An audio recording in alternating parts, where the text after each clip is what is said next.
आज इस कानून के बाद वफाकी हुकूमत कैसे चलेगी वो तो वक्त बताएगा, लेकिन बड़ा साफ नज़र आता है कि इस कानून के होते हुए ना वफाकी इदारे चल पाएंगे ना वफाकी हुकूमत चल पाएगी।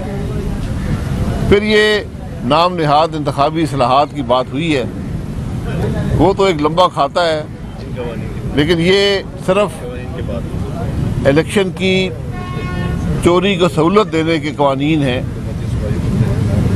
इसका इलेक्शन के निज़ाम को बेहतर बनाने से कोई ताल्लुक नहीं है।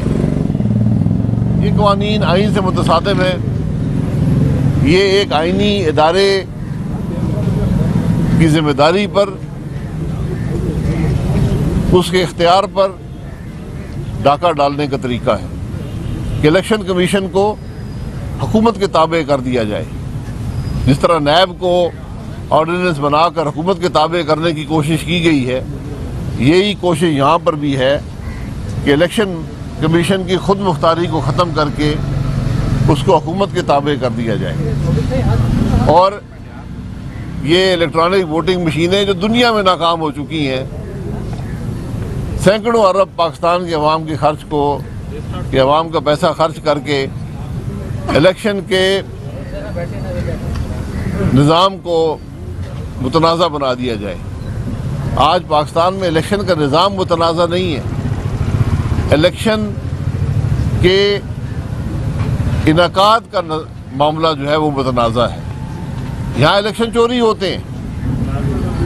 यहाँ इस्लाह तो ये चाहिए कि उस चोरी को कैसे रोका जाए, और उसका वाहिद तरीका है कि आइन में तरमीम कर दें और लिख दें कि जो भी इलेक्शन चोरी करेगा उस पर आर्टिकल 6 का इनकाद होगा।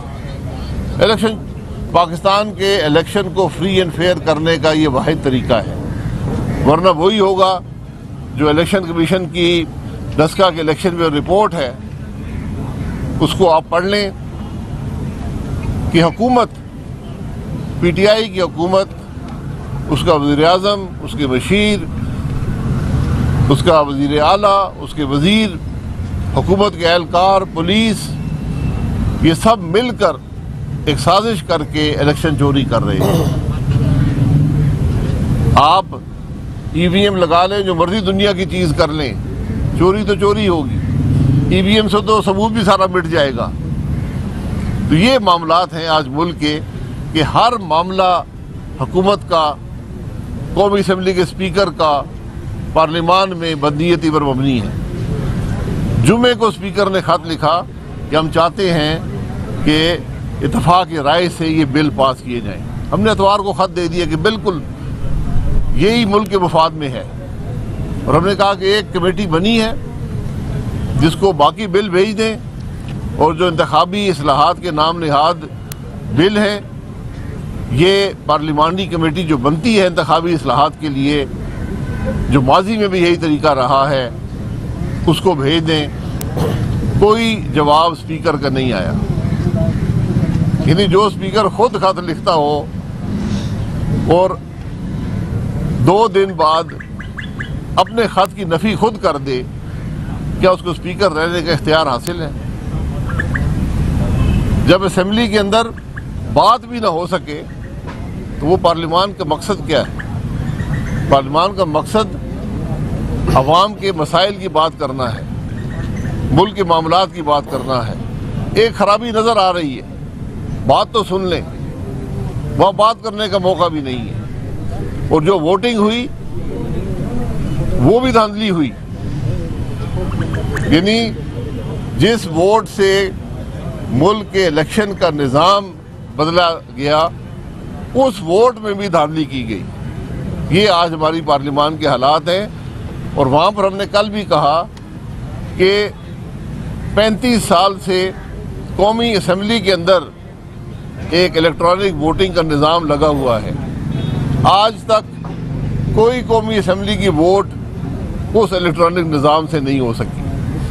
अगर 342 लोगों की वोट इलेक्ट्रॉनिक निज़ाम से नहीं हो सकती, और कल भी नहीं हो सकी, तो फिर 23 करोड़ अवाम की वोटें कैसे ये फरसूदा ईवीएम का निज़ाम जो है ये इलेक्शन करवाएगा। ये सब इलेक्शन चोरी करने का मंसूबा है। बातें और भी बहुत सी है। बहरहाल बाकी आपके सामने जो दूसरी सर्कस है कि मुल्क के साबका चीफ जस्टिस पर इल्ज़ाम लगा है कि वो इलेक्शन के मामले में मुदाखलत कर रहे थे, वो बेल के मामले में हाई कोर्ट में मुदाखलत कर रहे थे। उसका कोई जवाब है किसी के पास? कोई कमीशन बना है? कोई सुप्रीम जुडिशल काउंसिल ने देखा है? कोई सुओ मोटो इख्तियारात इस्तेमाल हुए हैं? हम एक बिल्डिंग गिराने पर सुओ मोटो इख्तियारात इस्तेमाल कर सकते हैं, लेकिन जब मुल्क का मामला आता है, अवाम का मामला आता है, जब इलेक्शन की चोरी का मामला आता है, जब इंसाफ के निज़ाम में मुदाखलत का मामला आता है, तो हम सुओ मोटो इख्तियारात भूल जाते हैं। ये तारीख के सबक हैं, ये तारीख, ये सब मामले ये नोट करती है। ये मामले अवाम के सामने आएंगे एक दिन, लेकिन आज इंसाफ के निज़ाम, इम्तिहान इंसाफ के निज़ाम का है। आज चैलेंज है इस मुल्क की आला अदलिया के लिए कि अवाम का एतमाद इंसाफ के निज़ाम पर बहाल करें।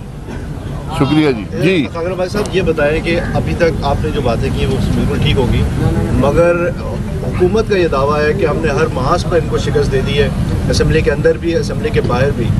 ना पीडीएम का कोई वजूद नज़र आ रहा है, ना अपोजिशन का बज़ाहिर कोई वजूद नज़र आ रहा है। स्ट्रीट पर भी आप नहीं हैं। अब क्या आपके पास ऑप्शन है? असम्बली के अंदर और बाहर शिकस्त? ऑप्शन अवाम के पास होता है, मेरा नहीं होता। मैं इक़्तिदार में हिस्सा नहीं मांग रहा, मैं मुफाद नहीं मांग रहा, मैं मुल्क की बात कर रहा हूँ। आज अवाम महंगाई की चक्की में नहीं पिस रही। आज मुल्क के हालात क्या हैं?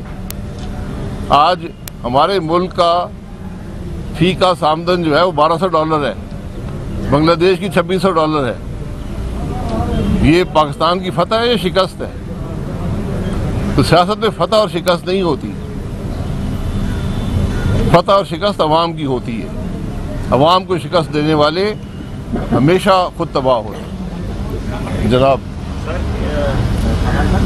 पाकिस्तान के अंदर जो इलेक्शन इंतखाबात का जो मामला है वो काफ़ी मुतनाज़ा भी रहा है और उसके बाद गलत भी रहा है।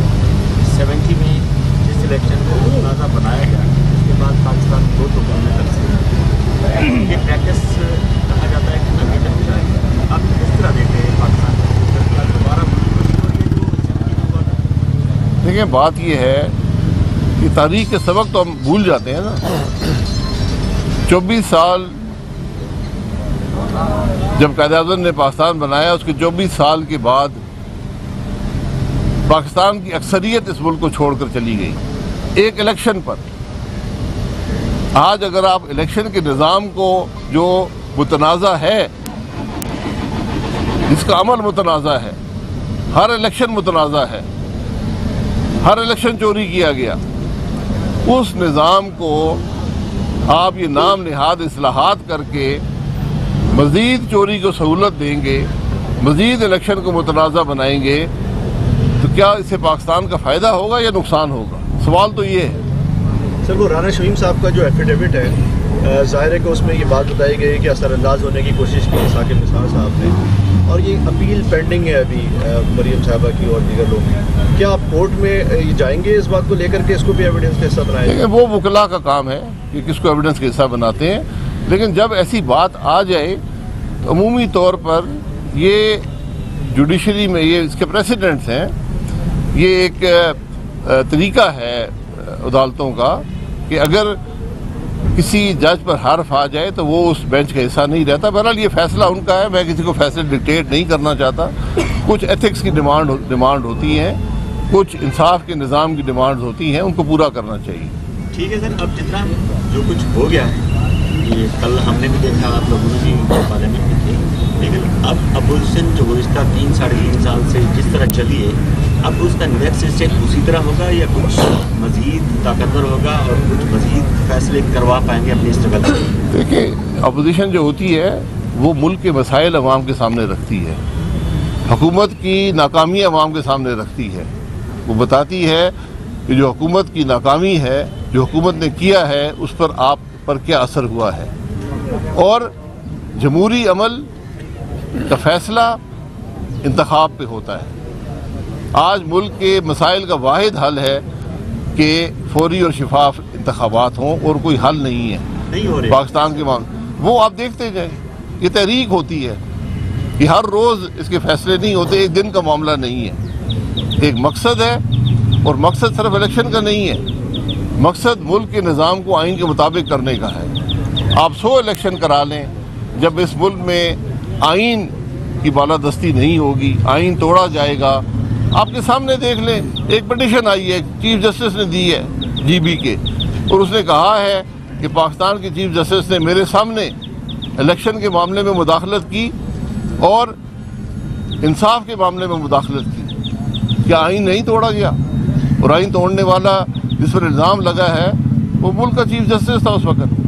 ये मामले बड़े संजीदा और गहरे हैं, इनको हल करने की ज़रूरत है। मुतनाज़ा शख्स अगर next chief of army staff बन जाता है तो आपका रिएक्शन क्या होगा?